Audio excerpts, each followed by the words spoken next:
For our inaugural episode of B2B Commerce Corner, you're about to listen to my interview with Jay Schneider from B2B Squared. Jay is an e-commerce consultant specializing in B2B and complex commerce situations and environments. So I hope you get a lot out of this. Enjoy. Welcome to B2B Commerce Corner. Commerce Corner is a sub-series of the E-commerce Edge podcast discussing all things B2B commerce through the lens of agencies, consultants, merchants, and more. Enjoy.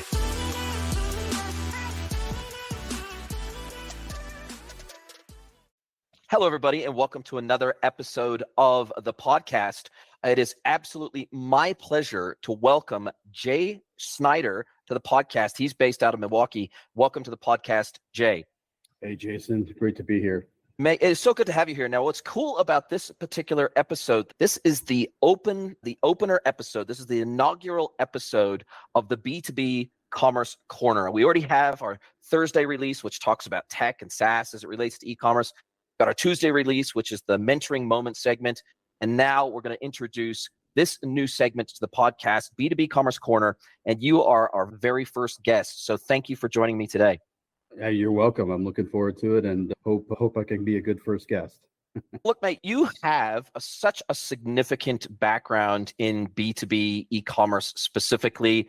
You've got your own agency, B2B Squared, and you also work with Danone as well. And you've got this deep and rich background in e-commerce, starting out in media and then getting into the commerce game and then specializing and drilling down into B2B e-commerce over time.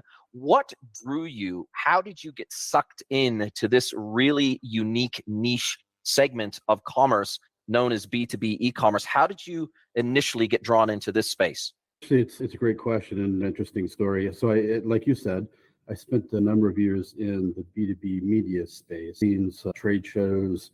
Those things led obviously to digital communities and other digital offerings. And the digital side of it was something that I was really intrigued with, even when I was in the B2B media space. Unfortunately, and goes back to 2010-ish, a lot of folks in the B2B media space didn't quite understand, I think, how the world was probably going to change. And I think they were a little bit reluctant to change themselves. And so I was, frankly, happy to get out of B2B when I did. And I was looking around for something new and just happened to find an e-commerce agency that was B2B focused. And it was, for me, a really great opportunity and just a perfect segue, because I had spent the first part of my career really understanding things like channels, right? Working with many manufacturers in the media space like Epson and Nikon and Fuji and people like this, helping them create their channel, build their channels within magazines, trade shows, other events. And now I got to apply that B2B background to something that, to me, I became extremely passionate about right away, which was e-commerce. And how is this transactional interaction with the customer going to change in B2B, and how will the channel management philosophies and all the other things that had been pure in the B2B space for so many years, how would all of that change as well? So that's how I got into it, and I just was very fortunate to land at a B2B agency where I was able to sink my teeth in and get started and really enjoy it right away. I tell you, we're a rare breed in our industry from what I've discovered over the years, because I tell you, the sexy, quote unquote, elements of e-com seem to be in the D2C, B2C space. They're the brands that get all the funding. They're the ones that seem to be on ads on TV and radio, and especially the omni-channel brands that are D2C brands. They seem to be everywhere, and they seem to get all the sexy coverage. But what we're seeing, at least from data from DC 360 and other research organizations, what we're seeing is that the opportunity for growth in the B2B e-commerce space is going to be about 6 times that of B2C over the next decade. That is the forecast. And it's bearing itself out even in just my consulting work and your consulting work. What we're seeing, especially when COVID hit, there was a lot of B2B brands that forever had relied on field sales reps, BDRs, BDMs, SDRs, AEs, etc., for the vast majority of their business. And they either didn't have e-commerce, an e-commerce channel at all, or they had maybe a legacy B2B portal of some type that may be 10 years old and was running on a server in some back room somewhere that nobody even knew anything about, because the business really didn't care a lot about their digital experience. But now COVID really put a fire under the B2B space, at least from my perspective. And when their field sales reps couldn't get out, they couldn't go and see customers, they couldn't refresh that relationship, apart from their customers that maybe already did ordering via EDI, they didn't have any kind of self-service e-commerce digital channel. And that was a real problem for these businesses that could no longer go out and both acquire customers in person, but they certainly couldn't service customers at a high level in person anymore. And that really, I think, has forced B2B e-commerce, which I see as being probably 5 to 10 years behind in maturity, the B2C, D2C market. It really has taught a lot of these businesses, wow, we have got to get our act together when it comes to e-commerce. Have you seen the same? Oh, absolutely. And I think had a number of thoughts there that I think fall right in line with, and not the least of which is B2B is not sexy, right? This is one of the things that we deal with our customers a lot of times when it comes to hiring. I can't tell you how many organizations I've seen that just really struggle to hire anybody in the e-commerce space that can be a leader, because oftentimes if they're trying to pull somebody from the retail side, they just don't have that B2B experience. They don't understand what channels are. They don't understand what different product catalogs are and things like that. But there's no question B2B e-commerce was already growing before COVID came. When COVID hit, obviously we've seen a huge spike in certain areas. I think you've seen that come back down to earth in some of the areas where they spiked. But there's no question that the overall trajectory, the overall wave for B2B e-commerce is extremely positive. And in the US in particular, like, this is a B2B economy. And I think it's really easy to lose sight of that. But the reality is that's what this economy is built on. We're built on B2B, and the manufacturing, distribution. These are industries that really are at the very core of what we are as a nation. And I think you discovered, and you mentioned before we went on air, you mentioned that you are seeing when you go in and you consult to these B2B brands and you're helping them to establish a B2B e-commerce channel, and you're helping them to look across their organization and transform, basically help them through a process of digital transformation, which oftentimes e-commerce leads the charge in that area. But you said that you're seeing a lot of the same things that I'm seeing, which is that most of these B2B brands, if they've only ever sold through physical channels or maybe through EDI, they haven't done e-commerce before at all, oftentimes their catalog data is an absolute disaster, meaning their product data is a mess. They don't actually even understand the difference between structured and unstructured product data. They oftentimes are lacking product attributes. They're lacking spec sheets. They're lacking a lot of the additional supporting digital assets. They're oftentimes lacking imagery and rich media. They don't even necessarily have consistency across their catalog in when they've got multivariant products between what constitutes a parent versus child relationship between their products. They've never really had to think this way before because they've never had to present this data in any kind of cohesive way for e-commerce or digital channels, marketplaces, etc. And so that's one of the places you really heavily focus on, and I know I do too. Maybe you can speak a little bit to that, the kind of data disasters, perhaps, is to put too fine a point on it, that we oftentimes encounter within these businesses. So there's the outcome, right? Like, the outcome is what clients want, what distributors, what manufacturers, anybody who is launching a B2B e-commerce portal or site, what they want is a really great customer experience, right? They want to be able to have something that closely replicates what customers are used to in terms of dealing with customer service or their sales rep or whatever. And it's hard to do that when they go to the search box and they can't find what they're looking for, right? And so we all know that that's the end result of a byproduct that has not set up correctly. The problem is the product data. And what's funny is and you hit on a number of different issues with it. It's so multifaceted when it comes to where are the real issues could be in how the taxonomy is built. The real issues could be in the assets or the attributes that are associated with the data.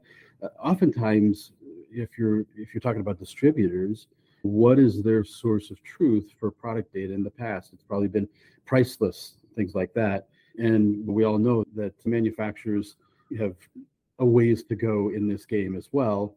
distributors just unfortunately end up inheriting the challenges that start at really the manufacturer level. So we deal with a lot of customers that are really fighting that. They're trying to figure out, how do we get good product data into the store? How do we add product data? Oftentimes they may have access to even enriched data in certain places, but they just don't know. It's a process to go about cleansing what you have, and where do you store it? How do you normalize it? All of those things. So I always say there's two types of people when it comes to the product data discussion. One type of folk who has no idea what goes into it, and as a result, it seems messy and they don't want anything to do with it. The other type of person that knows exactly what goes into it, and they don't want anything to do with it either. Yeah, because they know what a nightmare it is. Sometimes it's better to not know, at least when you first go into it, because otherwise it's kind of like, I guess it's kind of like having a baby, right? We're both males, but I guess if you were a woman and you knew how painful it was going to be, then you might not want to have a kid in the first place. And then they say that that's the one thing that a woman will forget, is just how painful childbirth was, so that she can then go back and have another one if she wants to. They say that women have memories like an elephant, meaning they don't forget anything, but that's one thing they do forget. Otherwise, they'd never go through with it again. And I feel a little bit like that's the way product data is. If you've ever been part of a large scale data aggregation, cleansing, organization, data engineering process, if you've ever been part of that, and I have on many occasions, I tell you, it's one of those things that is pretty traumatic the very first time you go through it. But then when you start to wrap your head around stacking a process and building a framework around getting that to a good place, particularly for digital channels, then you start to figure out ways to make this repeatable and to make this scalable. And it can actually be a lot of fun in the end. But to your point, I think that a lot of organizations, they simply don't have anyone internally that has ever had to deal with digital channels before. So it's a whole new world for them. But what I tried to point out, and I think hopefully you'll align with this thinking, is that this is actually, data is an asset. It is the new gold. It is the new oil. And the reality is, even if they're just a wholesaler or distributor and they're not a manufacturer, and so therefore they're relying on their manufacturer or manufacturer for product data, the worse the product data that comes from the manufacturer, the better place they are in to be able to develop unique internal IP that is totally special and unique to them as an asset. And that means that the harder it is for them to put the data together, the harder it is for them to aggregate it, the harder it is for them to cleanse it and normalize it and get it ready for digital channels and put it all together. That means that is a natural moat. That is a natural barrier to entry to their competitors, that if they can get out ahead of their competitors and they can get their data to a good place faster, that is an asset that will allow them to win in the market almost unlike any other. No question. No question about it, especially in distribution and manufacturing. We'll just put that to the side for a second as it relates to e-commerce, because there's usually a variety of other things that kind of go into that. But if you're looking at distribution or wholesale in particular, you're absolutely right, Jason. There's no question about it that a couple of things. First of all, people tend to look at complicated things like product data, and particularly how do I get 80,000 SKUs with enriched data, or millions of SKUs, or whatever it happens to be. And the first thing that people tend to think of is technology, right? And the reality is that it's not technology that solves this problem. I think about affiliated distributors, who you may know in the United States is a buying group of some of the more significant distributors in the country. And when I was at Unilog, we were actually in the process of, they have an e-commerce content program, which a lot of people know of. They're very proud of it. I was at Unilog, who was their software partner at the time. And really what the product was, getting all the product data together and enriching the SKUs and everything, was really far more about process than it was the technology that was housing it. And so I think that's one of the things that becomes challenging sometimes too, is that people think technology is going to do this for us, and it doesn't. It's a process that really is used. He had worked on the AD content program, really is a result of a journey. He went to their members, I think some time around 2010 or 2012 or whatever, and asked them, what is the biggest threat to your distribution business? And overwhelmingly, the answer that came back was digital disruption. And so as they studied the problem and thought about it a little bit, they decided that the way they could help their members become competitive in the world in the digital world was to make an e-content subscription available and to enrich a bunch of these SKUs. And so today you have millions of SKUs which have been enriched. And that's a project when you can think about all the SKUs across all the different product lines with all the different attributes and assets and everything else.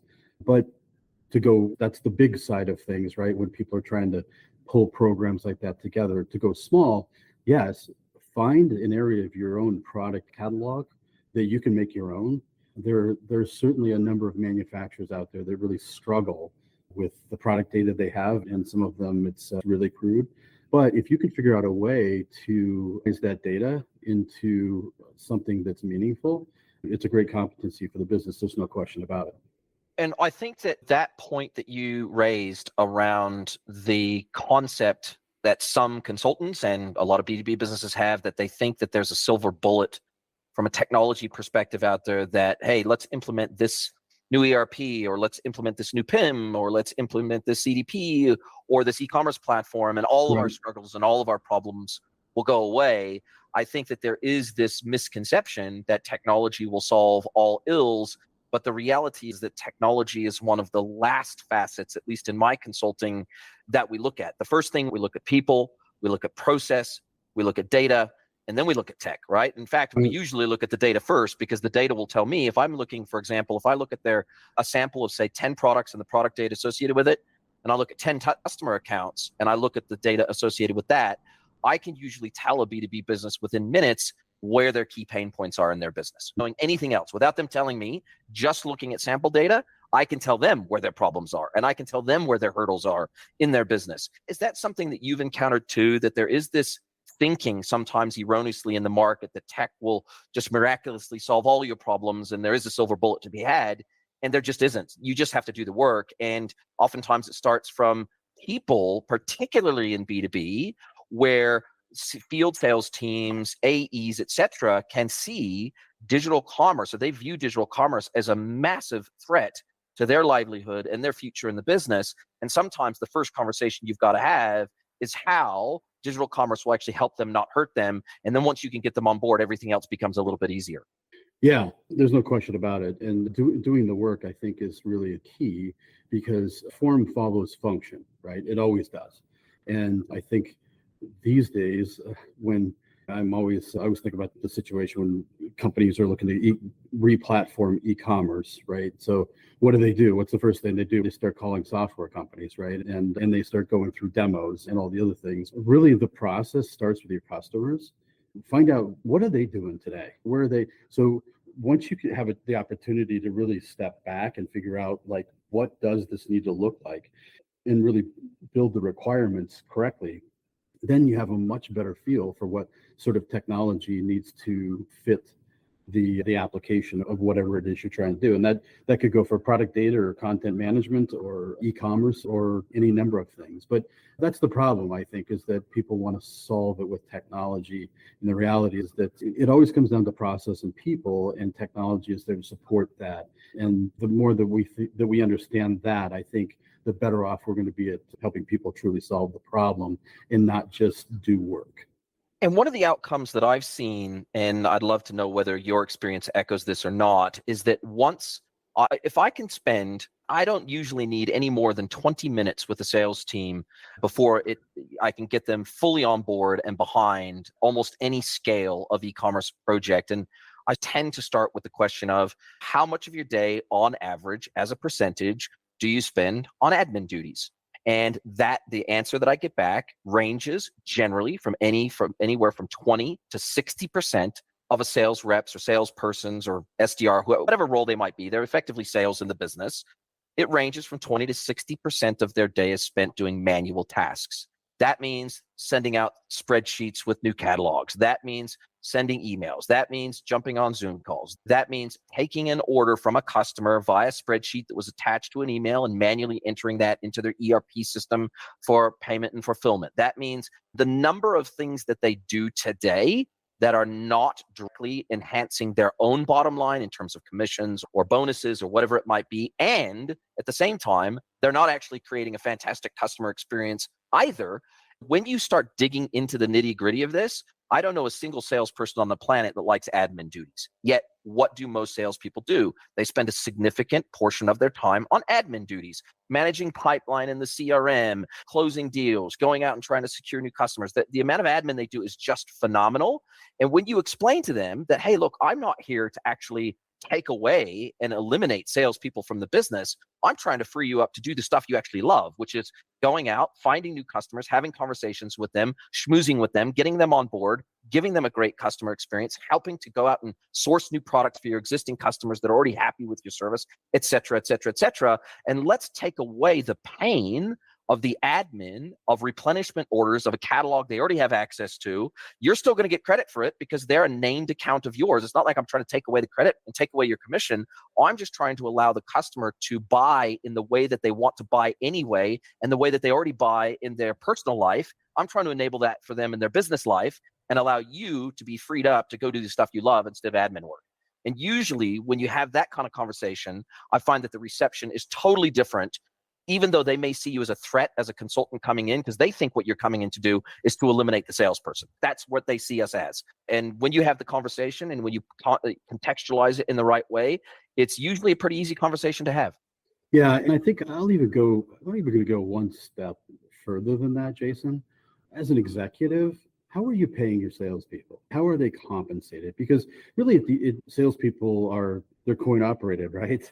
It's the salespeople know very acutely how they get paid and what is valuable to their time and not. And I think you've done a really good job at identifying all of the things that salespeople do that they don't necessarily get compensated for, and that would be really easily replaced on e-commerce.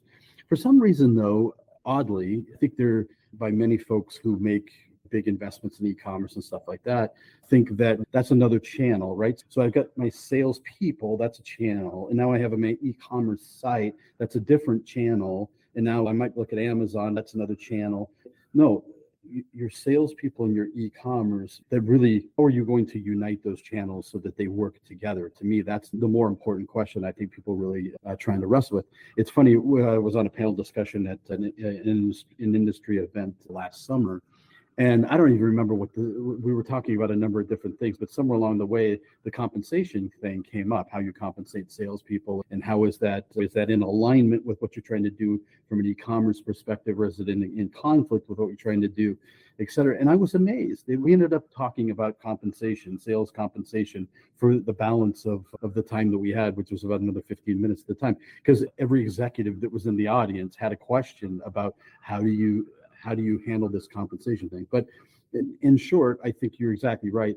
If as an executive, you're empowering your employees your salespeople to work with the e-commerce channel, and the two should be working together, and there should be compensation aligned for the salesperson. If they do, then I think salespeople realize right away, this allows the e-commerce site to be the salesperson when I'm not calling on them directly. So I think it's a kind of a multifaceted discussion, but I think the reality is you can definitely win sales over, but if you don't, sales can definitely stand in the way too. Are you a small or medium-sized wholesaler that currently processes your transactions manually? Or maybe you're a D2C merchant that is looking to expand and add a B2B e-commerce channel but don't know how? Well, if you're ready to take the next steps on your B2B merchant journey, check out mikata.cloud today to find out more about the e-commerce platform built from the ground up for small and medium B2B merchants. That's mikata.cloud, MIKATA.cloud.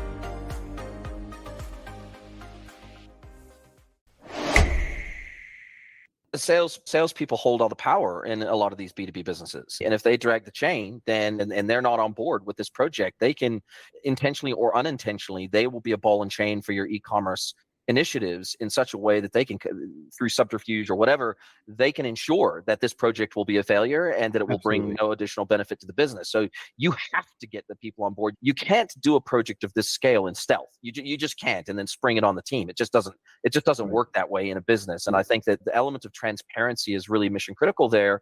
And what I think also B2B businesses are realizing nowadays more than ever before is that instead of the e-commerce platform simply being a replenishment ordering channel, an automated self-service replenishment ordering channel, where the customer data is a one-way flow from the ERP to the e-commerce platform, for example. They're actually seeing it now as an acquisition channel, meaning that sure, maybe I have 200 existing accounts in my ERP, and sure, of course, I want to sync those to my e-commerce platform so that customers can log in and they can see their dedicated catalog and price list and MOQs, et cetera, et cetera. Of course, those are table stakes nowadays. But from an acquisition perspective, a lot of legacy platforms and a lot of legacy portals, they were just that. They were a portal. Until you authenticated, you pretty much couldn't see a thing or even interact with the e-commerce platform until you authenticated and logged in. Nowadays, the customer data is now flowing two ways in an integrated fashion between e-commerce and ERP and vice versa, which means that you can have, say, for example, your highest or most expensive price list, meaning the minimum level of discount that you offer across all customers. That becomes your base price list. And so that way, if a customer comes to your website, they want to create an account as a new B2B customer, they want to log in, maybe what you do is you only expose them to the most expensive price list and the most limited catalog that you have available that is available to absolutely everyone. And then what you do is you simply only make credit card payment available at checkout instead of obviously on account, et cetera. And that is a great way of effectively creating not only a new customer and acquiring a new customer, but creating a new sales lead for the sales team, right? So even if that customer comes to the website for the first time, they create an account or whatever, and they complete that transaction via business credit card, most of those customers will eventually want to go onto account. They will eventually want their own unique catalog. They will eventually want volume price discounts for the SKUs that they buy the most. They will want XYZ things that a salesperson is uniquely positioned to go out or at least speak to that customer and give them that really consultative, one-on-one, tailored level of service that then that account can be updated in the ERP and reintegrated back with the website so that all those additional functions and features get applied to that account. Are you seeing a similar sort of change in thinking in the industry, that instead of this simply being for existing customers and replenishment ordering, that now, hey, no, actually, we want to treat e-commerce as an acquisition channel. It's a very important acquisition channel for our business.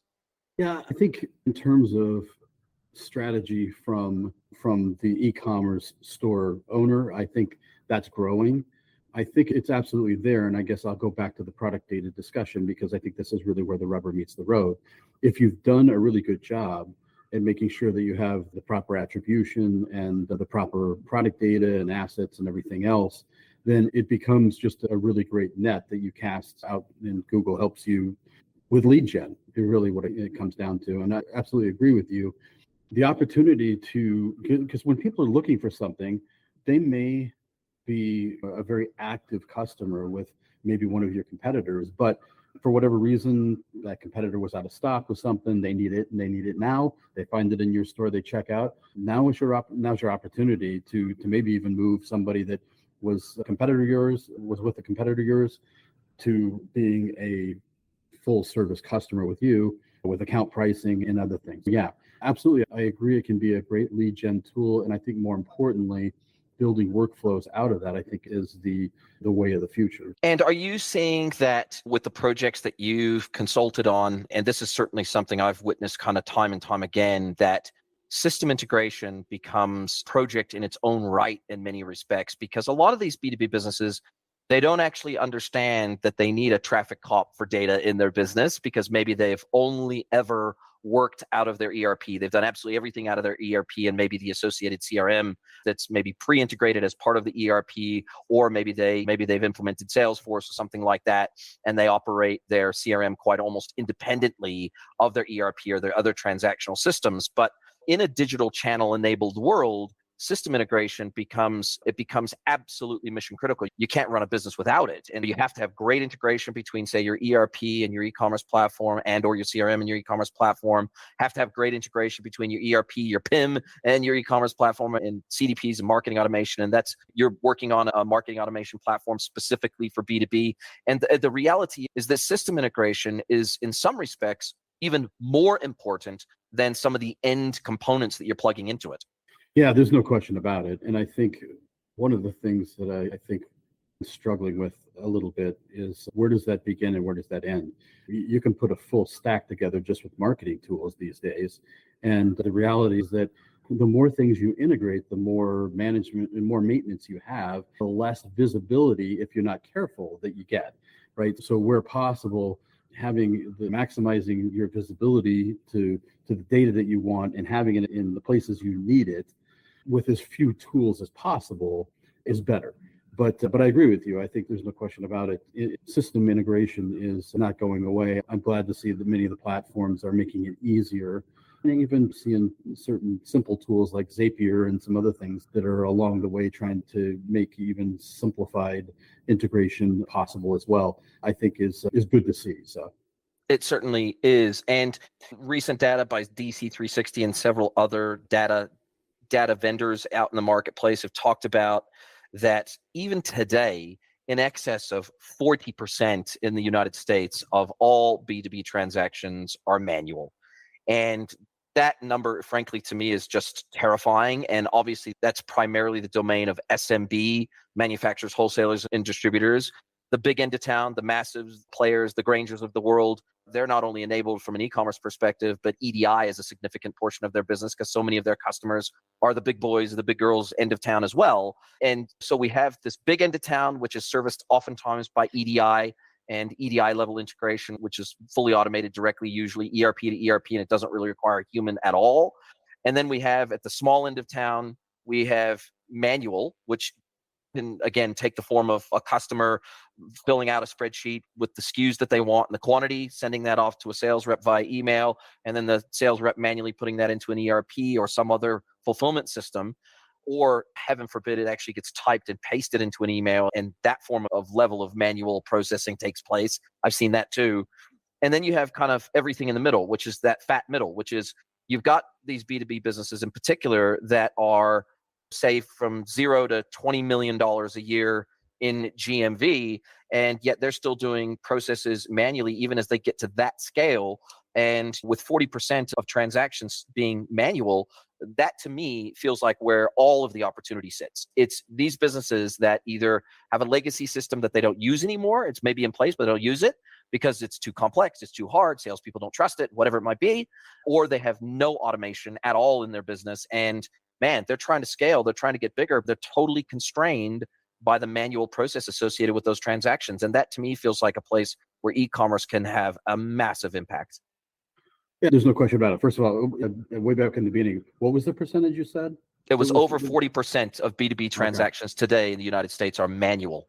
I think it's at least that. What do you think? I think it might be more than that, honestly. But yeah, maybe I'm wrong. But I guess I'm going to agree and somewhat disagree with you. I think we're both in the same general area there. I actually think that there's going to be other things that change too. Yes, that sweet spot that you identified there, no question. E-commerce plays really great there. I'm going to go a little bit further though too. When do we start talking about EDI? Many organizations are really struggling. You mentioned my work with Danone. There's a lot of organizations that are global, sizable organizations are absolutely throttled with EDI right now because things change. It's a point to point. The opportunity with solutions like Punch Out and some other things that are out there to make things more agile going forward. I think you identified the sweet spot. I think there's actually more gravy and some extra topping on as well. We'll see where all of this ends in the end, but I think that the digital processes that we're currently implementing have the opportunity to change far more than just the transactions that to us seem aligned to e-commerce today. Yeah, no, I think you make a very valid point there, which is that EDI is massively complex to implement. It's hugely expensive. The ongoing maintenance costs are really high, and there are oftentimes opportunities to those transactions in a more self-service way that some suppliers, they will only allow you to place orders via EDI today, meaning that their customers, even if they don't want to implement EDI solutions on their end as a buyer, they're forced to, right? They are backed into a corner, which means that they have to have custom integrations. They got to have all that maintenance cost. They got to have a middleware tool. They got to have all these things just to be able to deal with the bigger suppliers in their industry. But they wouldn't, if they had a choice, they wouldn't. they would say, hey, let us just log into a portal. Let us just log in to an e-commerce website and we'll initiate the transaction from our side as and when we need it. When we create the order, we'll put our PO in there that's generated by, for example, our ERP. And we're quite happy to do that. And we don't necessarily want to do EDI, but we have a gun to our head today and we have to. And so I think you make a very valid point. And even from the supplier perspective, they sometimes think that they have to do EDI because maybe historically e-commerce was just simply not there yet. It was not a viable option for them, but now it genuinely is. Well, if you look at the dynamics of the overall discussion, it's driven by procurement, right? It's driven by the buyer has lots of transactions that they have to make, and they need to do that in their own system, right? And so they've forced EDI because that was the only tool they knew, right? They had the ability to do EDI and connect, and that way they could do procurement the way they wanted to do procurement on their end. And whoever their vendor was just had to figure out a way to deal with it, right? Now, if you're talking about punch out, they can still stay inside the procurement tool. What I find is when you really start to unlayer the EDI discussion, what procurement wants is the ability to stay inside of their own system and do the procurement process the way that they're accustomed. If that transaction floats through the e-commerce portal, they could care less. But EDI has been the long-standing, that's what everybody knows, right? I think there's real opportunity to change the way a lot of that happens as well. And we're doing that right now in some of the customers that I deal with. Yeah, look, the opportunity is just ridiculous. I think that oftentimes when I go to meet with a B2B merchant for the very first time, they oftentimes have absolutely no idea how far B2B commerce technology has come over the last even 5 years. It used to be only the biggest end of town, the most complex systems, the SAPs of the world, and Oracles of the world, et cetera, had B2B focused systems, but that's no longer the case. All the way from the smallest B2B e-commerce merchants in the world, all the way to the largest B2B e-commerce merchants in the world, there are now tools and technology that are better than ever before. Now, there is the argument to be made that there's a lot of technology that has yet to make the jump across the chasm of B2C, D2C into the B2B world, or those technology vendors haven't yet seen the opportunity in B2B. Therefore, they haven't added some of the B2B features to their platforms that maybe we would like them to see in the areas of personalization and a few other things. But for the most part, at least from an e-commerce platform perspective, there has been a lot of headway made in just even the last 2 to 3 years that I'm seeing out there in the marketplace, from BigCommerce B2B Edition to VTEX to, you can name off the top of your head, you can name 5 to 10 very capable, very achievable, very attainable platforms out there to enable B2B e-commerce at scale that really you had to hack solutions together even 5 years ago. And the market's getting a lot better and it's starting to work and tip heavily in the favor of B2B. And is that what you're seeing out there too? Yeah, I think it's interesting because the B2B market has been fairly sizable for a while. And yet, when you look at the platforms that are really just focused on kind of the mid-market B2B, at least in the US, they've got some installs, there's no question about it. But you ask yourself, or I ask myself sometimes, like, where are all the other installs? People they're on Magento or they're on the old BigCommerce. Obviously, BigCommerce, Magento, many of these other platforms, even though they may have been born out of kind of the retail side of things, they certainly see the B2B opportunity. Sometimes when you get down to the real specifics of the requirements, sometimes those solutions will or won't work for you, but there's no question that those players are absolutely making a play for the B2B business because that's where the growth is. There's no question about it. And we're even seeing legacy players become a little bit more cost effective or cost achievable, I would say. You look at Peppery, you look at some of the other dedicated B2B platforms, even the New Orders of the world, et cetera. There's a lot of platforms out there that are vertical specific as well. We've seen this for a very long time in the B2C space, but it's really only started to emerge in the last few years in the B2B space, which is that we're seeing vertical specific solutions starting to come to market that are really tailored for those specific niche segments of the B2B overall umbrella market of B2B. And that's really good to see. But I think the one space that I'm trying to move the needle on, separate to my consulting work, is in the SMB B2B e-commerce space. That's where I see some of the biggest opportunities, because the major players in the market, they're all targeting mid-market or larger. So they're targeting merchants that are doing at least $20 to $30 million of GMV a year or more. Otherwise they just, their price point just doesn't make it attainable. But I think that there's a massive opportunity in that SMB B2B space. And that's a space that I'm particularly passionate about. Now, I don't consult to that scale of merchant. I also consult to sort of 20 million or more. Otherwise, a lot of my recommendations, they don't have the resources to implement. But I think there's a massive opportunity for the Shopify of B2B at the SMB, the small end of the market. I think there's an incredible opportunity there. And that's something that I'm really working on too. And see, to me, that's what BigCommerce is going after. To me, that's why they've got their B2B edition, and they're going squarely after that SMB market. Because I agree with you. It's probably not big enough scale for some of the traditional B2B channel or B2B ones, but it's definitely, I think, a good business for them. And like you said, whatever that Shopify B2B is going to be, there's still plenty of room out there, I think. So. No question about it. Now, as we wrap up our time together, and I really appreciate all of your experience. It's been amazing to have this chat with you for someone that's and I guess having so many mirrored and shared experiences to my own. It's really great to have this connection.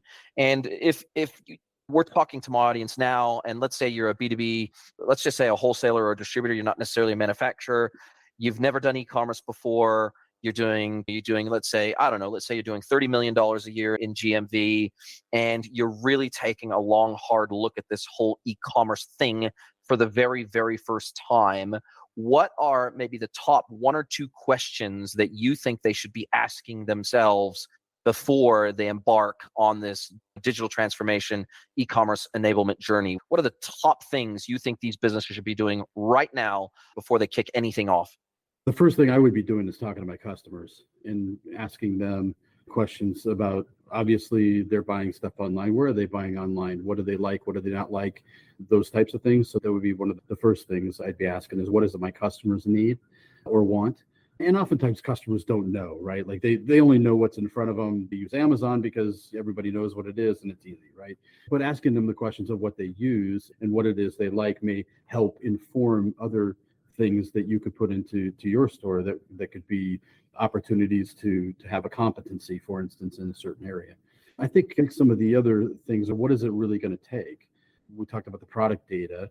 That's really the fuel of the engine. And if you don't have an answer for that at all, then it gets really tough to have a really good e-commerce experience. Understanding what it may take to answer that, or to have some solid offering in that area, is probably going to be a catalyst to success. And then the third thing is, what are you going to do that's different? Anybody can throw up a store. What are you going to do for your customers that's going to be different and going to be a potential competency for you? Maybe it's in that product data area. I'm working with a customer in the industrial space, and some of the product data in a certain area of their product line, it's just awful out there. And if they can organize this in any fashion whatsoever, it will be a great competency for them, because there are a number of other sites that I've looked at, and even some of the bigger players out there in the industrial space, and they don't do necessarily a real great job of handling data in this particular area. So maybe it's product data, maybe it's something in terms of process or workflow or ways to hybrid your sales organization into the e-commerce offering. I'm not sure what it is, but ask yourself, what is a competency that you can build into the long-term plan that you can win with. Love it. Absolutely couldn't agree more. And we can steal a lot of ideas, I think, from the D2C, B2C space as well, because it's so much more mature in many respects than B2B e-commerce. Now, as we come to the end of our time together, I love to turn the microphone over to my guest. I love to turn the tables. I love to let them ask me one question. Any question can be personal, can be professional. So what is your question for me today, Mr. Jay Schneider? You've been doing this podcast for a long time. What was it that made you decide you wanted to do this? And obviously you spent a good portion of your time in this. Has it all been worthwhile? It's been more worthwhile than I could have ever imagined, is the easy short answer. The long answer is absolutely. I do try to put a lot of time into this. It's my love letter back to the industry, but it serves a couple of purposes. One is it allows me to have conversations with amazing people like you that I couldn't get any other way. Just message someone on LinkedIn and you say, hey, can I buy you a virtual coffee? Can I grab 15 minutes of your time and can we have a conversation? And can we share ideas and collaborate? That oftentimes falls on deaf ears.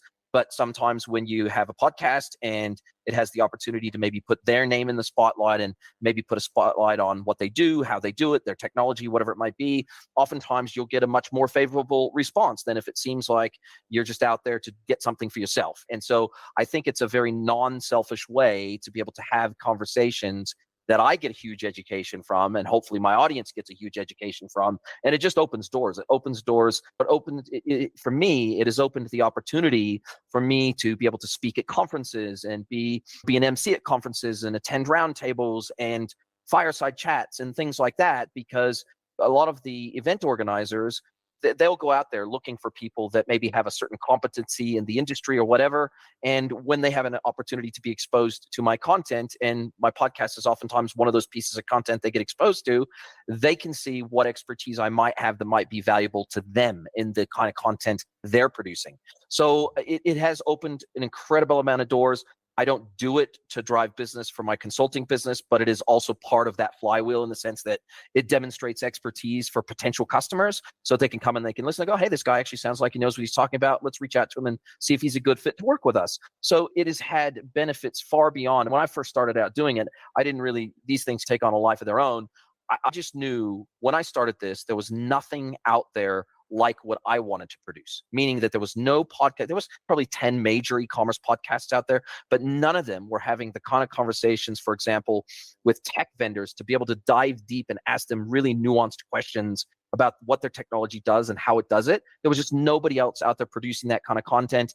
And then when I started doing mentorship, I wanted to be able to expose some nuggets from those mentorship sessions to the wider industry and hopefully be able to help people level up. So that just became a natural follow-on. And then now B2B, because I'm so heavily focused on B2B, there's just not a tremendous amount of content out there around B2B e-commerce and what it takes to do it well. And so I felt, hey, this is a natural flow-on effect of my love and respect for and hopefully support for the B2B e-commerce industry. Great. I thank you for the time, and hopefully others will find it valuable as well. If you're into B2B commerce and you'd like to be a guest on B2B Commerce Corner, then just send an email to jason@greenwoodconsulting.net and we can explore it.